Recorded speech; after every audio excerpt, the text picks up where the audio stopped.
অনেক মানুষ কিভাবে আমাদের জীবনে, তাকে আমি বলছি আমাদের জীবনে তিনটি কাজ করতে হবে। পিতার আশীষ তাড়াতাড়ি পেতে গেলে, পিতার আশীষ তাড়াতাড়ি পেতে গেলে আমাদের তিনটি কাজ করতে হবে। কে পিতার আশীষ তাড়াতাড়ি পেতে চান? তাড়াতাড়ি পেতে চাস তো?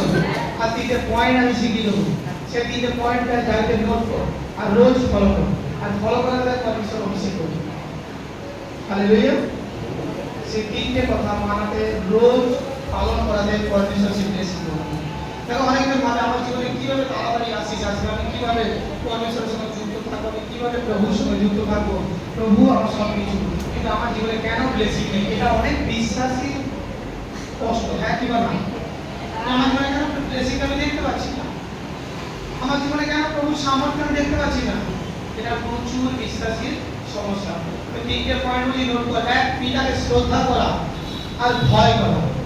পিতাকে শ্রদ্ধা করা, ভয় করা, 1 নম্বর। 2 নম্বর, দান আনা পিতার ভবন। একদম ঠিক শুনতে সময় পিতার ভবনে দান আনা, পরমেশ্বরের গৃহেতে বীজ বোনা। 3 নম্বর, নিজের জীবনে পূরণ করা পিতার বচন। আমার জীবনে যা লিখিত বচন আছে তা পূরণ করতে হবে, আর আমি পরমেশ্বরের সামর্থ্য দ্বারা দেখতে পাবো। 3 নম্বর, আমার জীবনে পিতার বচন পূরণ করা। হালেলুয়া। এই তিনটা পয়েন্ট। এক, পিতাকে শ্রদ্ধা করা এবং ভয় করা, পিতার ভয়কে মানা, পিতাকে ভয় করা, এবং সব ভুলে ভুলে বলবো। দ্বিতীয়, দান আনা পিতার রাজ্যে, মণ্ডলীতে। তৃতীয়, নিজের জীবনে পূরণ করা পিতার যে বাক্য আছে, বাইবেল আগে উঠে দিয়েছি তো, এই বাইবেলে যে বাক্য আছে তা আমার জীবনে পূরণ করা। আমার জীবনে পূরণ করতে হবে, যা বাক্য লিখিত আছে, যা বচন লিখিত আছে, সেইগুলো আমার জীবনে পূরণ করতে হবে। এটা কতজন করে? আর যতজন করে না তারা করবে আজকে মনে, আর দেখবে প্রভুর চমৎকার, প্রভুর বিশ্বে দেখতে থাকবে। আমি বাক্যতে যাব। যোহন 5:8 পদ। হালেলুয়া। বাক্য বলবো যোহন 5:8 পদ।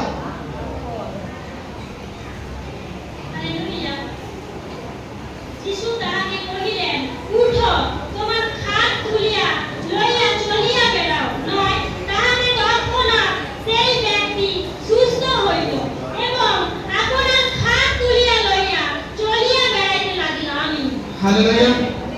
আর বাক্য কি বলছে শোনো। যিশু তাহাকে কহিলেন, তাকে, রোগীকে, অসুস্থ ব্যক্তিকে কি বলছেন? ওঠো, তোমার খাট তুলিয়া লইয়া চলিয়া বেড়াও। পরমেশ্বর বাক্য বলছে। আর সেই ব্যক্তি কি করছে? প্রভু যীশু খ্রিস্টের নামে উঠে দাঁড়িয়ে গেছে। বাইবেলে সাক্ষ্য আছে কি না? বাইবেল কি বলছে? তারপরে 9 বলছে, তাহাতে তৎক্ষণাৎ সেই ব্যক্তি সুস্থ হইল এবং আপনার খাট তুলিয়া লইয়া চলিয়া বেড়াইতে লাগিল। আজ তুমি অসুস্থ, আজ তুমি সমস্যাতে আছো, আজ খ্রিস্টের আত্মা বলছে তুমি সেই সমস্যা থেকে, সেই প্রবলেম থেকে আজ তুমি মুক্ত। আজ তুমি মুক্ত। আজ আমি পরমেশ্বরের দাস, আজ অভিষেক করছি প্রত্যেকজনকে। আজ তোমার সমস্যা থেকে প্রভু যীশু খ্রিস্টের নামে তুমি সুস্থ হয়ে যাও। হ্যাঁ কি না? আজ প্রত্যেকজন বলবি আমি সুস্থ, আমি সুস্থ, আমি সুস্থ। আর অঙ্গীকার বলবি আমার কোনো প্রবলেম নেই, আমার কোনো সমস্যা নেই। আজ যিশুর আত্মা বলছে কি তুমি আজ সম্পূর্ণরূপে সুস্থ। তোমার মুখ থেকে তুমি ভালো অঙ্গীকার করো। আজ তুমি অনেক অনেক নিন্দিত হচ্ছ, তাড়িত হচ্ছ, তোমাদের জন্য মহা পুরস্কার পরমেশ্বর বেঁধে রেখেছে। তোমরা কি জানো? বাইবেল বলছে যে আমার জন্য তাড়িত হয়, যে আমার জন্য লাঞ্ছনা বোধ করে, সর্বদা তার জন্য পুরস্কার সঙ্গে রাখা আছে। তোমার দাতব্য পুরস্কার তোমাকে সেখানে দেওয়া হবে, যা প্রভুর হস্তে আছে, আর কারোর হস্তে নেই। হালেলুয়া। আর সেই ব্যক্তি বিশ্বাস করছিল, আর সেই ব্যক্তির জীবনকে ভাবো, যেখানে প্রভু যীশু বলেন তোমার খাটে তুমি তুলে নিয়ে বেরাও, তার মানে সেই ব্যক্তি খাটে শুয়েছিল, সেই ব্যক্তি খাটে শুয়েছিল, প্যারালাইজড ছিল, পঙ্গু ছিল, উঠতে পারতো না, কিন্তু প্রভু কি বলেন তুমি তোমার খাটে তুলিয়া লইয়া বেরাও। আজ খ্রিস্টের আত্মা বলছে তোমার প্রবলেমকে তুমি মুক্ত হতে ঘোষণা করো, তুমি ফ্রি হয়ে যাও যিশু মসির নামে। আজ তোমার সমস্যাকে তোমার মুখ দ্বারা তুমি ঘোষণা করো সুস্থ হয়ে যাও প্রভু যিশুর নামে। আজ ঈশ্বরের আত্মা বলছে তুমি সম্পূর্ণরূপে সুস্থ। তুমি অন্য কোথাও বসে নেই, পরমেশ্বরের রাজ্যে আছো এখানে। আজ যতজন এখানে আছো পরমেশ্বরের বাউন্ডারির মধ্যে আছো, পরমেশ্বরের বাউন্ডারির মধ্যে আছো। আজ তোমরা আজ তোমাদের হৃদয়কে তোমরা সর্বদা ঈশ্বরের কাছে সমর্পণ করো। আজ তার বচনকে তোমাদের জীবনে প্রতিপালিত করো। এই সকল বচনকে তোমরা অন্তরে গেঁথে রাখো যে খ্রিস্টের বাক্য দ্বারা আমি সম্পূর্ণরূপে সুস্থ হতে পারি। খ্রিস্ট আমাকে সম্পূর্ণরূপে সুস্থ করতে পারে। আজ আজ অনেক দিনের প্রবলেম আমি ভুগতেছি, বহুত বড় রোগী আমি অনেক জায়গায় দেখিয়েছি, অনেক জায়গায় আমার প্রবলেম বলে দিয়েছে। অনেকজন বলে দিয়েছে না এ সুস্থ হতে পারে না, অনেকজন বলেছে না এর কোনো চিকিৎসক নেই। খ্রিস্ট বলছে আমি তোমার জন্য আছি। খ্রিস্ট বলছে আজ তুমি তোমার প্রবলেম থেকে বেরিয়ে এসো। প্রভু যিশু লাজারকে কি বলেছিল? লাজার বেরিয়ে এসো। আজ তুমিও সেই অঙ্গীকার করো, আমার হৃদয় থেকে দুষ্ট আত্মা বেরিয়ে যাও, আমার হৃদয় থেকে রোগের আত্মা বেরিয়ে যাও, সাধুর আত্মা বেরিয়ে যাও, আমার অভাব অনটনের আত্মা বেরিয়ে যাও। আজ তোমার বিশ্বাস দ্বারা তুমি সুস্থ হবে। তুমি সেই বিশ্বাসের সহিত পরমেশ্বরের সঙ্গে যুক্ত থাকো, বাক্য পাঠ করো সেই বিশ্বাসের সহিত। কারণ তোমার বিশ্বাসের সহিত বাক্য পাঠ করাতে তোমার জীবনে কোনো চমৎকার তুমি দেখবে।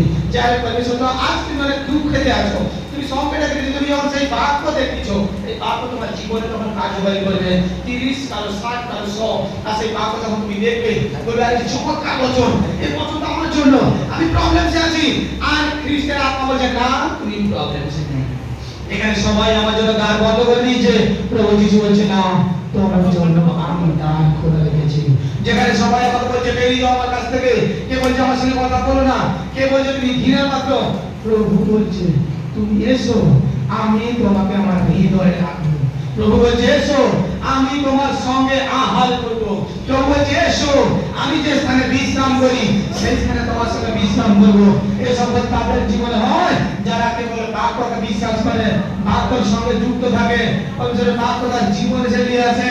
আর যে পরমেশ্বরের বচন অনুসারে চলে সে তো খাঁটি সোনা।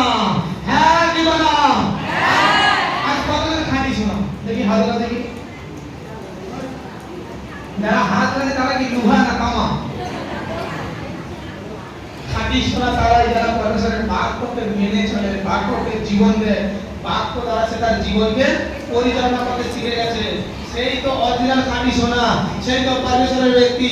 দেখো পরমেশ্বর যখন তোমার কাছে আসবে তখন তুমি পুরো ফাঁকা, তোমার মধ্যে কোনো কিছু নেই, তোমার মধ্যে জগতের মন্দ চিন্তা, তোমার মধ্যে দুষ্ট আত্মার চিন্তা, তোমার মধ্যে সেই খারাপ চিন্তা, সংসারের চিন্তা, মোহমায়া, রোগের চিন্তা, অর্থের চিন্তা।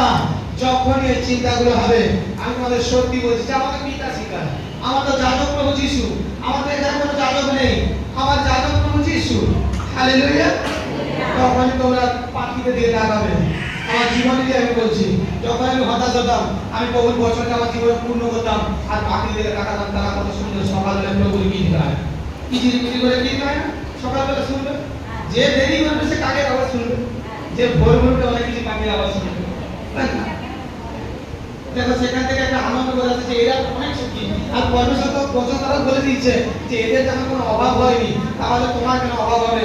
তোমাদেরকে পরমেশ্বর কিন্তু বাক্য দ্বারা সৃষ্টি করে দিয়েছে আর আমাদেরকে নিজের প্রতিস্বরূপ বানিয়েছে। পশু পাখিকে বাক্য দ্বারা পরমেশ্বর সৃষ্টি করলেন, আমাদেরকে তিনি নিজের নিঃশ্বাস দিয়েছে। আজ প্রত্যেকজনের মধ্যে ঈশ্বরের শ্বাস প্রশ্বাস আছে, সেই নিঃশ্বাসকে তোমরা খারাপ হতে দিও না। তোমাদের মধ্যে সেই পাওয়ার আছে, সেই কার্য শক্তি আছে। আজকে দেখো আজ সেই বাক্য আমাদের জন্য কাজ করেছে। আজ এখানে অনেকজন আসতেছে, কি হচ্ছে? প্রথম থেকে আসতেছে আর যখনই অভিষেক প্রভাব দিচ্ছে, দুষ্টামি যখন হাত বেঁধে যাচ্ছে তখন চিৎকার করে করে চলে যাচ্ছে, চিৎকার করে করে এখান থেকে বেরিয়ে যাচ্ছে। আজ তোমার হৃদয়কে তুমি চেক করো যে এখানে কতটা পরমেশ্বরের বাক্য আছে, জীবন্ত বাক্য আছে, আর কতটা সংসারের চিন্তা আমার মধ্যে আছে। যার মধ্যে জীবন্ত বাক্য থাকে তাকে কেউ ভাঙতে পারে না, যার মধ্যে বাক্য আছে তাকে কেউ ভাঙতে পারে না। কারণ তুমি প্রভুর বাক্যের সঙ্গে আছো, প্রভু তার বাক্য দ্বারা তোমার সঙ্গে কথা বলছে। আজ তোমার বিশ্বাস দ্বারা তুমি উঠছো, তোমার বিশ্বাস দ্বারা তুমি জানবে। আরে নিদ্রা দ্বারা নয়, আত্মা দ্বারা, আত্মিক যারা কথা বলছে। আরে পরমেশ্বরের দাসরা ছুঁয়ে দিচ্ছে, রোগী সুস্থ হয়ে যাচ্ছে। পরমেশ্বরের দাস বলছে ফায়ার, বলছে আগুন আগুন। পরমেশ্বরের দাস বলছে টাচ, আর টাচ হয়ে যাচ্ছে সত্যিকারের। চোখে দেখা তো কেউ আর মিথ্যা বলতে পারে না, যারা দেখেনি তারা তো বলবে এগুলো হতে পারে না, কিন্তু তোমরা সচক্ষে দেখেছো, জীবন্ত ঈশ্বরের মহিমা দেখেছো।